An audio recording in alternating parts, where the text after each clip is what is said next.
तो वही किसी साथी ने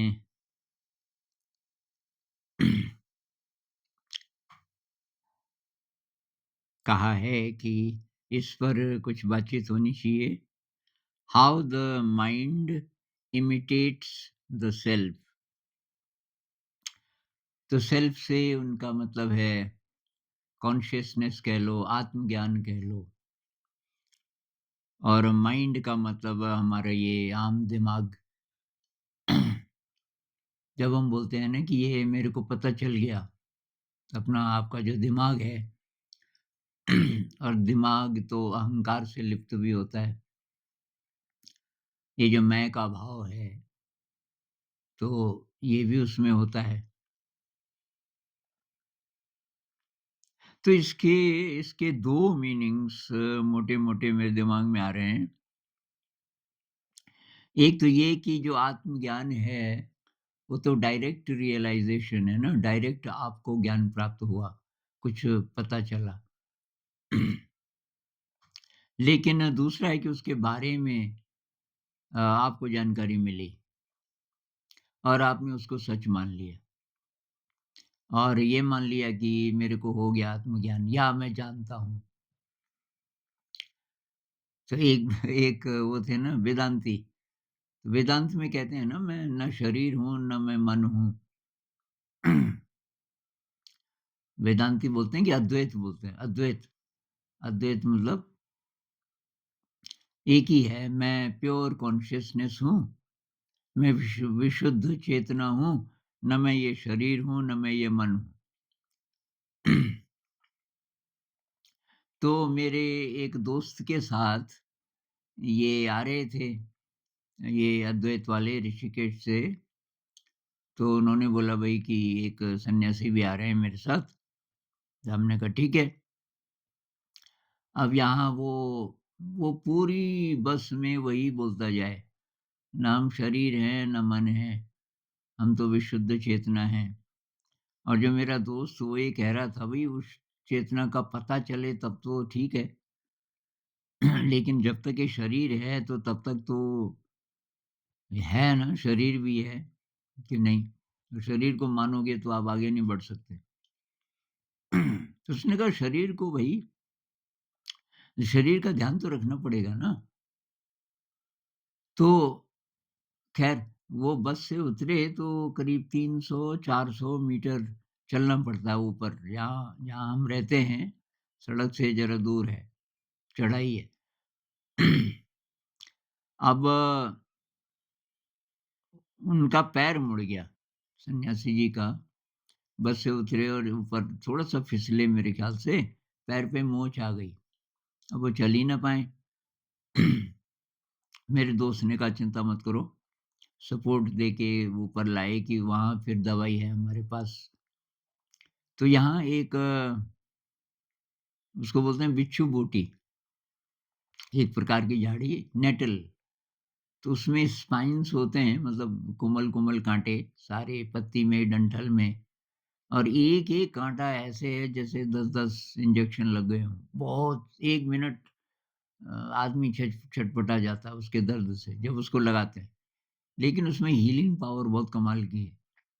मतलब एक ही बार भी लगाने से आपकी मोच ठीक हो जाएगी। जबकि दूसरा इलाज आप करते तो शायद 10-15 दिन लगते और डॉक्टर के पास जाते तो पता नहीं। तो वो मेरा दोस्त ले आया उस बूटी को। अब ये सन्यासी जी को तो पता था नहीं ये कौन-सी बूटी है, कि ये बहुत जल्दी ठीक हो जाएगा। तो उसने कहा थोड़ा मैं गिरा था तो पीठ पे भी लगा। हाँ, कि वहाँ भी लगा देंगे। अच्छा तो कि पहले पीठ पे ही लगा दो।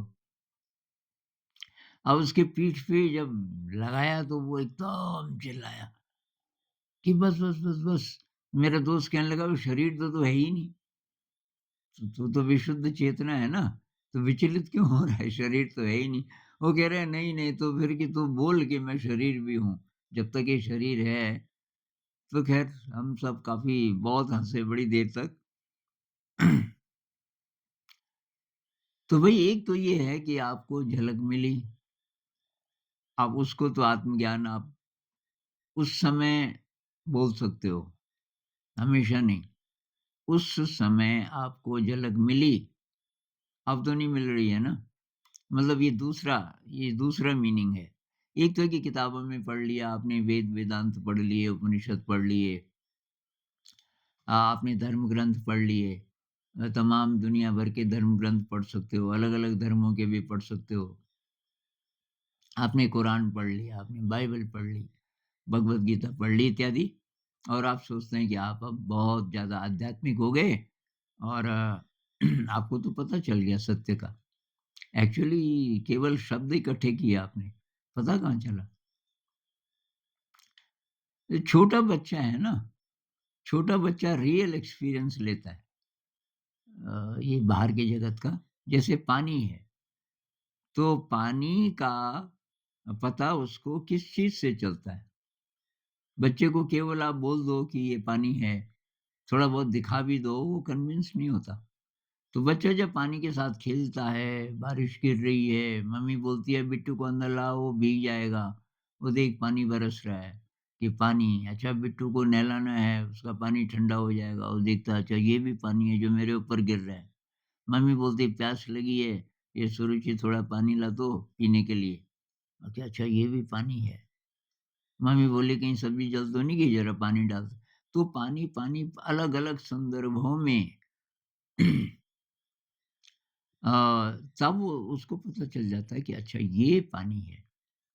ऐसे ही आध्यात्म के जगत में जो प्रैक्टिकल है, प्रैक्टिकल का मतलब आपको अनुभव हुआ, तो उसको तो मानो और उसको भी ये मानो कि उस समय हुआ।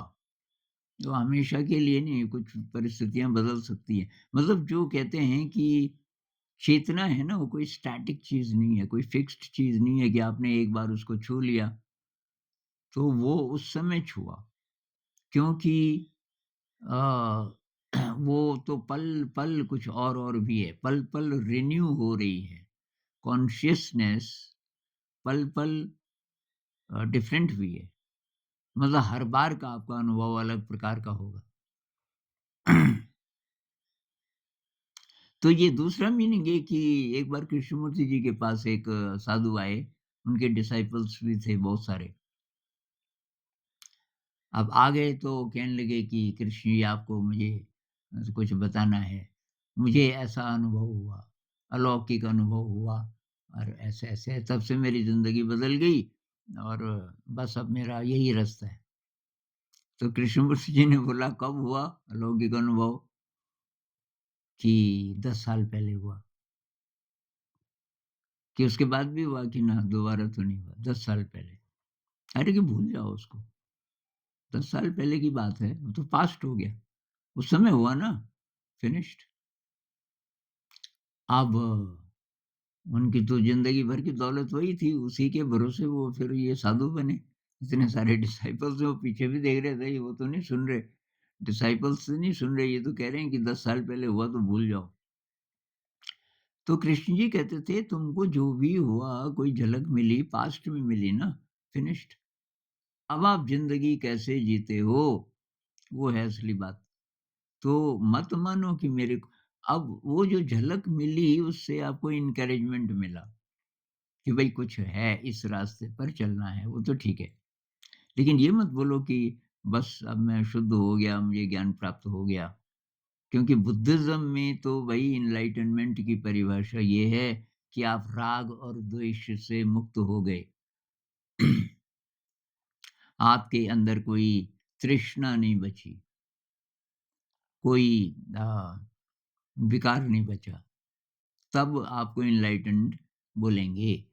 तो उसकी डिग्रीज़ वो बताते हैं कि भई थोड़ा-थोड़ा राग द्वेष दूर हो गया, 1 डिग्री हो गई। थोड़ा और आपका इवोल्यूशन हुआ तो राग और द्वेष खत्म हो गया, लेकिन अभी थोड़ा-सा वासना बची है, सेक्सुअल डिज़ायर बचा है। फिर आगे बोलते हैं इससे भी एडवांस्ड ये है कि राग खत्म, द्वेष खत्म, सेक्सुअल डिज़ायर भी खत्म। तब बोलेंगे कि आप एनलाइटेंड हो गए। बुद्धिज़्म में ऐसा कहीं नहीं है कि साहब आप अपने सूक्ष्म शरीर से कहाँ-कहाँ चले जाते हो। आपके अंदर सिद्धियाँ आ जाएँगी, आपके अंदर ये-ये पावर्स आ जाएँगी। कुछ लेना-देना नहीं।